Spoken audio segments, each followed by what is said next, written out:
What's going on, knife lovers? Welcome to Nice Knives. Today we are taking a look at a beautiful knife, the Remette Kestrel full titanium scales with some beautiful millwork going on this knife.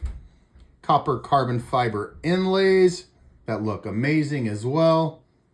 It's on both sides of the knife. It is frame lock, and you see that millwork continues there. Got a titanium pivot collar here. Titanium clip for right side tip up carry only. It is not reversible, unfortunately. T6 stainless torque bits for the body. T8 for the pivot. Here it has a T6 for the hardened steel inside the titanium frame lock. And it has S35VN reverse tanto, they say, but it looks more sheepfoot to me. Hollow ground S35VN blade, satin finish, very beautiful on those fine grind lines on this blade. You got some very interesting thumb studs, some nice jimping, titanium back spacer with a lanyard hole coming up through the butt of the knife here, kind of hidden in there, which I do like that. Very, very nice knife. Got ball bearings, cage ball bearings for the action.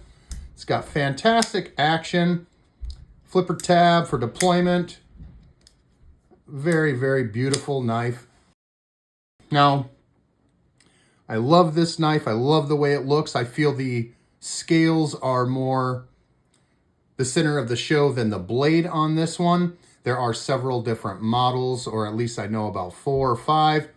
This is the copper carbon fiber inlay. There is some other carbon fiber inlays, and there's also some that have Damascus inlays. The Damascus inlay have Damascus clip and also like anodized thumb studs. So those ones are more premium. This is the less premium version, but I really like these copper carbon fiber inlays. Now, as far as action goes, very drop shutty. The flipper tab works fantastic. The thumb studs work very good as well with these, the millwork on the titanium. Your thumb just wants to kind of roll right up to the thumb stud. So there you are for that. Now, reverse flicking this knife, it is doable, but it is pretty tough.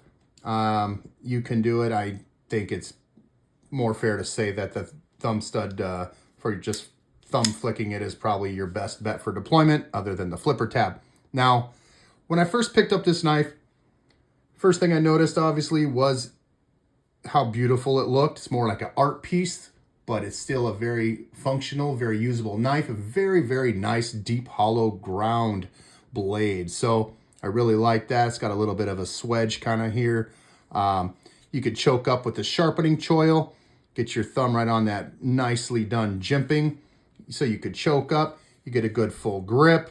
Very fantastic. But one thing I noticed about this knife that was kind of bothersome was the way I had to hold it because of the frame lock here, the way your finger just kind of naturally wants to rest right into that millwork.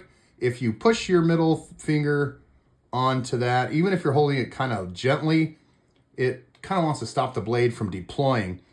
So what you have to do, or what I have to do, is tuck my ring finger down into this little area here and get my other finger up top and kind of just rest my middle finger. So I'm holding it a little strange to get it to come out.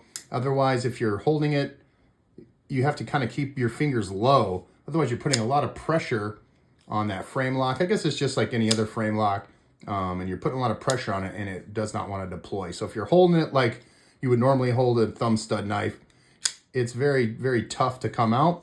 I was thinking, what is going on? It didn't want to come out at first because I was just naturally holding it how I normally hold knives, and it didn't want to come out very easily at all. But I did get it worked in, kind of been fidgeting, oiled it up, and I think we got it to where we need it to be. The other thing I kind of wish with this knife is that it had titanium torque bits instead of stainless. And I also wish that you can actually access the clip with the torque bit on the outside. It looks nicer that it is from the inside, but I'd really like to be able to take the clip off without having to take the whole knife apart. But other than that, it is a very gorgeous knife. I do like the thumb studs. I do like that hollow ground blade. It's very, very sharp. This titanium millwork is beautiful. So all in all, it's fantastic that way. Let's get measurements on this Kestrel here. Overall, the entire knife is sitting at 7.5 inches. The blade is meeting up with the scales at about 3.25 inches. The cutting edge falls a little shy of 3 inches. It is a little over 2 3/4 for cutting edge. The scale, we're looking at between 4.25 and 4.5 inches. It's closer to 4.25 inches for the handle. The weight of the Kestrel here. Haven't weighed this one, so I don't quite know what it is. Let's see here. It is 98.2, 98.1 grams. It's fluctuating. 3.5 ounces. That is a great weight on this. I was expecting it to be quite a bit heavier. So there we go. Nice weight on that. Let's get some size comparisons of the Kestrel. We're going to put this up against some other titanium knives that I own. The Swiss Tech Lasung, full titanium. These all have I think these all have the same blade steel, to be honest. S35VN, titanium scales. This is a plunge lock. Now we have the Kaiser Crest. This is black titanium frame lock, S35VN blade. There we go. Now this one is the Kubi Coeus, I believe it's called. Frame lock. You got your Timascus. Everything on this is titanium. The titanium hardware, titanium pivot, titanium clip. Very beautiful knife. I actually quite fond of this one here. It's got the spear point S35VN blade. Now also the Kaiser Mini Momo. This is also S35VN. This one has the DLC coating. Got your titanium up here with the nice 80s carbon fiber scales. Very, very minimal clip here, titanium clip.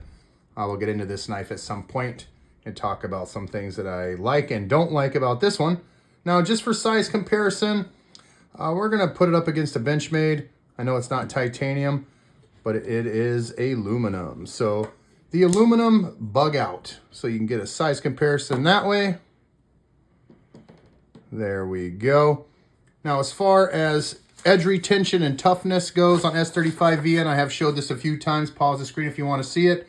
S35VN sits here at about 8, and toughness sits at about a 6. Now, on this chart here, you can see, oh yeah, this chart actually doesn't have S35VN, so never mind on that chart. So I think this is a beautiful knife. I really, really dig this knife. The satin finish, the grind work, the mill work on the titanium, the frame lock, everything on this knife is very well done. Beautiful, beautiful knife. I'm very glad that I picked it up. I think this thing runs about $250. The premium version with the Timascus is about $350. I actually got this one on a very good deal. So I'm glad I got the deal for this. So if you guys are interested in this knife or any of these other knives, please leave a comment below. Let me know what you think of this knife. And if you do happen to get this knife and you get frustrated trying to open it, just make sure that your finger is not pushing on the frame lock. So that's the one tip that I got for you. But all in all, great knife. I hope you guys enjoyed this video. Like I say, any questions, comments, leave that below and I will be sure to get back to you promptly. Have a wonderful day, people. Peace out.